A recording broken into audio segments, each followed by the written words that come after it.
Hi friends, அனைவருக்கும் வணக்கம். இன்றைக்கி நம்ம மட்டன் பிரியாணி எப்படி செய்யுதுன்னு பார்க்கலாம். நான் இன்றைக்கி 1/2 கிலோ மட்டன் எடுத்திருக்கேன். அதுக்கு தேவையான பொருளை பார்க்கலாம். 2 பெரிய வெங்காயம், 2 தக்காளி, 4 பச்சை மிளகா, ஓகேங்களா. சின்ன துண்டு இஞ்சி, பெரிய பல்லு பூண்டு ஒரு கட்டி.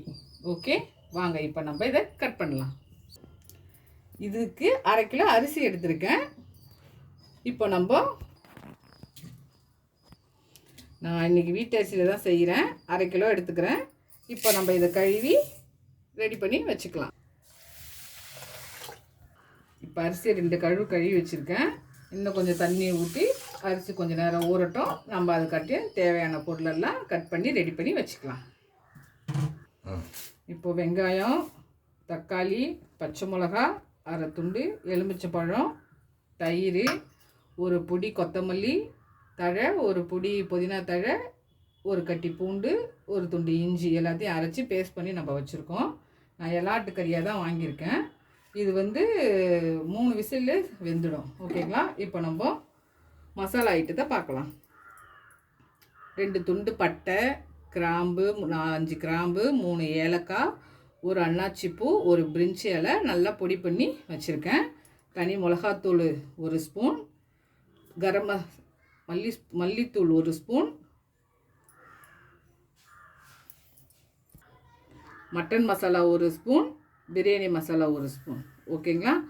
இப்போ இதுதான் நம்ம செய்ய போகிறோம். வாங்க நம்ம எப்படி செய்யலாம்னு பார்க்கலாம். ஓகே ஃப்ரெண்ட்ஸ், இப்போ நான் குக்கரில் தான் பிரியாணி செய்ய போகிறேன். வாங்க எப்படி செய்யலாம் பார்க்கலாம். இப்போ முதல்ல நான் ஒரு 3 கரண்டி ரீஃபைண்ட் ஆயில் ஊற்றிக்கிறேன். தேங்காய் எண்ணெய் 2 ஸ்பூன். தேங்காய் எண்ணெயில் செஞ்சு பாருங்கள், பிரியாணி வேறு லெவலில் இருக்கும். 2 ஸ்பூன். ஃபஸ்ட்டு நம்ம வெங்காயம் போட்டுக்கணும்.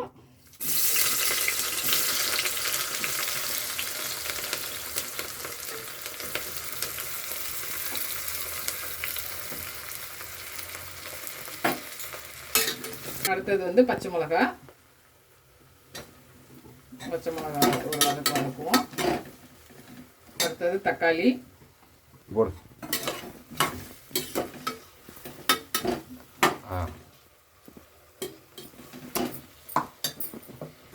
அடுத்தது நம்ம அரைச்சி வச்சிருக்கோம்ல இஞ்சி பூண்டு விழுது, புதினா கொத்தமல்லி, அதை நம்ம போட்டுப்போம்.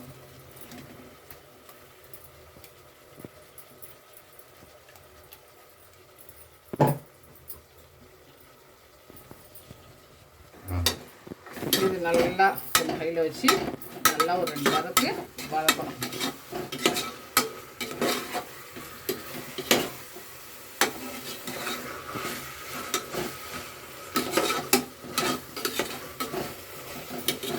அடுத்தது நம்ம இப்போ கொஞ்சம் தயிர் ஊற்றிக்கலாம். இந்த அளவு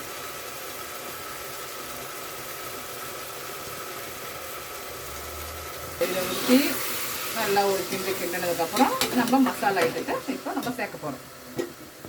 இப்போ நான் ரெடி பண்ண வச்ச எல்லா மசாலையும் இதில் போட்டுக்கலாம். அதையும் நல்லா ஒரு கிண்டிப்போம்.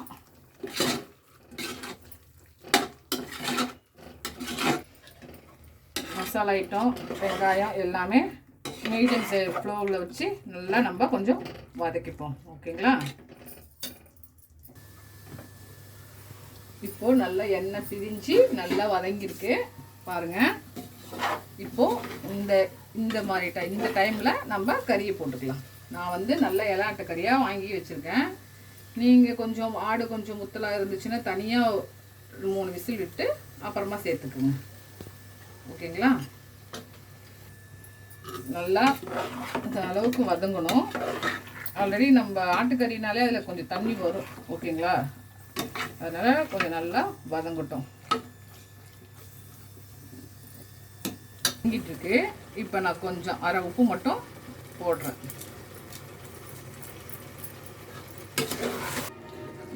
கறி போட்டாச்சு. 20 நிமிஷம் நல்லா வெந்துடுச்சு பாருங்கள் எப்படி இருக்குன்ட்டு.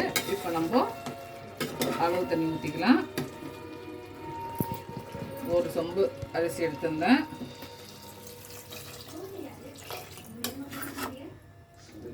ஏற்கனவே அதில் கொஞ்சம் தண்ணி இருக்குது. இது வந்து வீட்டரிசி தான். 1க்கு 2. இப்போ 2 சொம்பு தண்ணி ஊற்றியாச்சு. ஒரு கொதி வரட்டும். நம்ம 2 நிமிஷம் வெயிட் பண்ணுவோம். நல்லா இப்போ கொதிக்குது. இந்த கன்சிஸ்டன்சியில் நம்ம வந்து அரிசியை போட்டுக்கலாம். நல்லா வடிகட்டிட்டேன் அரிசியை.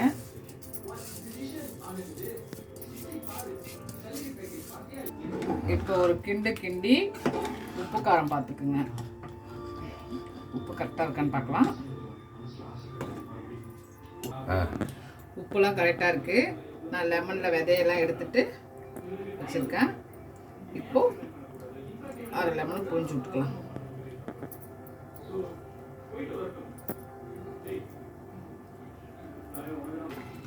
இப்போ ஒரு கிண்டி இப்போ நம்ம குக்கரை மூடிடலாம்.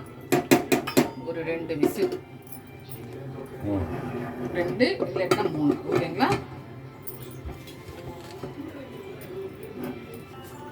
இப்போ குக்கர் மூடியாச்சு. நம்ம 3 விசில் வந்ததுக்கப்புறம் நம்ம பிரியாணி எப்படி இருக்குன்னு பார்க்கலாம். இப்போது ஏர்லாம் போயிடுச்சு. இப்போ நம்ம பிரியாணி எப்படி இருக்குன்னு பார்க்கலாமா? வாங்க. வாவ், வேறு லெவலில் இருக்குது. சாப்பிட்டு பார்த்துட்டு சொல்லுங்கள் நம்ம பிரியாணி எப்படி இருக்குன்னு. நம்ம சேனலை சப்ஸ்கிரைப் பண்ணுங்கள், கமெண்ட் பண்ணுங்கள், ஷேர் பண்ணுங்கள். பாய்.